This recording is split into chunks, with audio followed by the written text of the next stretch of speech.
Yo, what's good? It's your boy J-Rod, and today, man, we are going to be going over the Rudy Gobert trade over to the Minnesota Timberwolves. Now, there's a lot to talk about. We still got the trade that happened with Malcolm Brogdon. We had a few other kind of small trades, a lot of re-signs, a lot of max contracts and extensions. We got Jalen Brunson to the New York Knicks, so there's definitely a lot to talk about. I'm probably going to miss some of the big ones. I'm not going to be able to make a video on every single one. And I feel like after a while it would be kind of, a stretch. So I think what I'm going to do is eventually just have one video where I talk about like all the free agency things that happened and all the big time trades that happened. But I mean, this one I felt like needed its own individual video. And then next you should see the Brogdon one. But this is big. If you guys did not see, I made a video called Why Donovan Mitchell Will Never Win a Ring with the Utah Jazz. And in that video right here, I talk about how this offseason they need to trade Rudy Gobert and what they need to get out of Rudy Gobert. And Danny Ainge and the Utah Jazz did exactly what I wanted them to do with Rudy Gobert. And the trade package they got back for Rudy Gobert was actually a little bit bigger than I expected. I did not expect to have all these players plus 4 first-round picks with, I think, all of them being unprotected. So it's a big-time move for the Utah Jazz. It's going to be tough for the Utah Jazz to retool around what they have now. But I don't know where to – I'm going to start with the Utah Jazz from their perspective. I always like to start with the other end of the team first because everyone talks about the Timberwolves right away. So let's talk about the Utah Jazz.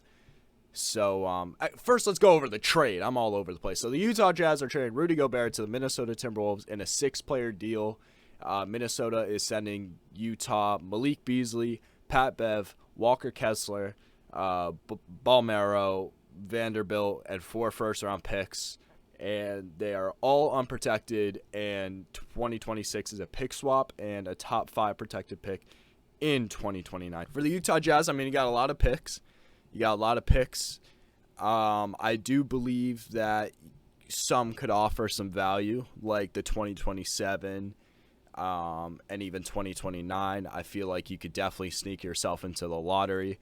When it comes to the pick in 2023, I'm expecting that the Timberwolves are going to be at least a top 8 team. So you probably won't be in the lottery, but maybe you could get somewhere around, middle of the first round. 2025, I mean, you never know. There could be injuries. You could have guys who want to request a trade. Maybe Anthony Edwards in 2025 is like, I want out, and then they're not as good as they're expected to be. But yeah, unprotected picks are definitely risky. So, I mean, that's a big pickup for the Utah Jazz. You also get some guys who can come in and help the team right away. Patrick Beverley, you finally have an on-ball defender to match up with Donovan Mitchell to help out defensively. That's a perfect fit right away. I don't know if Patrick Beverley is going to end up being traded after or if they're actually going to keep him around. We'll see. But Malik Beasley, that's a kind of like a Jordan Clarkson type player. My prediction is that the Utah Jazz maybe look to trade Jordan Clarkson, and then Malik Beasley takes the role of Jordan Clarkson of being like that 6-man scorer to come off the bench. And then we got Walker Kessler, who was a first-round pick this year at the center position. So you already got a guy who, whether he's good or not, you got a center to, help with the center minutes that you're missing now. Balmero's whatever. And Vanderbilt is a really good 3-and-D player and had some really good flashes for the Utah Jazz, or not the Utah Jazz, for the Minnesota Timberwolves this year. And right away, the Jazz went from a team that only had one decent defender in Royce O'Neal, and now you took the 2 best defenders off of the Timberwolves in Pat Bev and Jared Vanderbilt. And right away, Utah Jazz, I mean, I know you're going to lose Rudy Gobert, who changes that whole dynamic of your defense, but at least you get 2 guys who play good on-ball defense for the perimeter. So right there, that's solid. And then obviously all the first-round picks. My thought process is that the Utah Jazz might use those picks to maybe later flip those to get assets to then build around Donovan Mitchell. So it's kind of like a trade for trade from what they got as value here.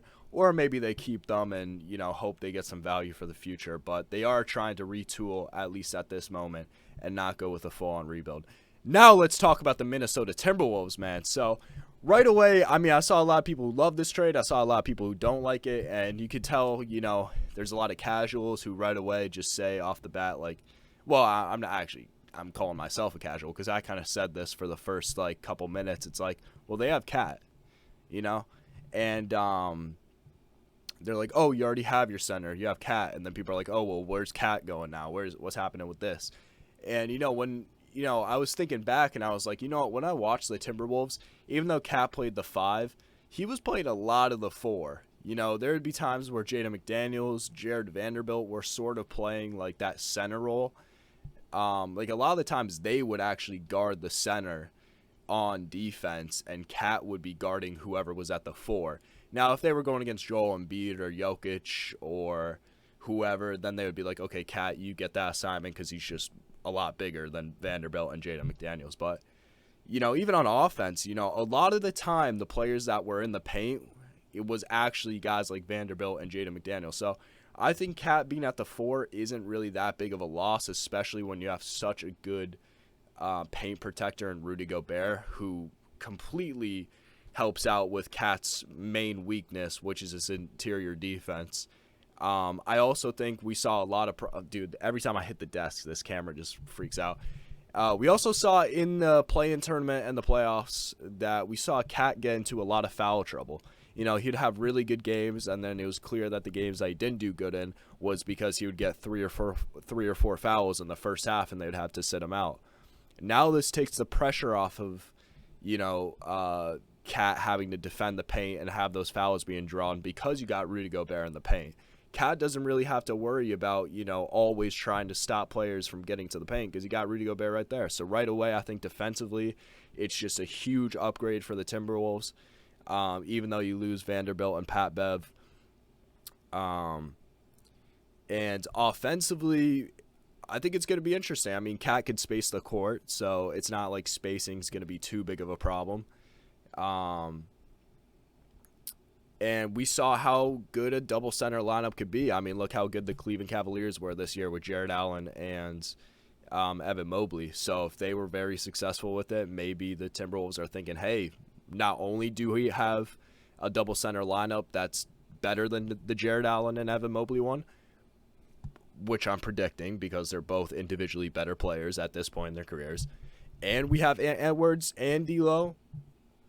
Why not? Now their bench needs a lot of work. I'm thinking they'll do some more stuff in free agency, but you know, I like Danny Ainge's aggressiveness. I like this trade.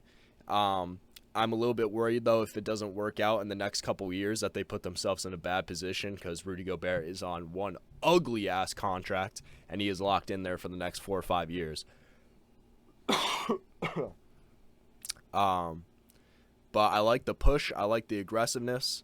And we'll have to see how this works out, but I definitely do like it. So that was my sort of thoughts on the Rudy Gobert trade. Let me know if you guys like this video. Comment in the comment section what y'all are thinking. Subscribe to the channel if you are not subscribed. And don't forget to turn on those post notifications so you do not miss any future videos or live streams. I love y'all, man. Have a good weekend, and peace.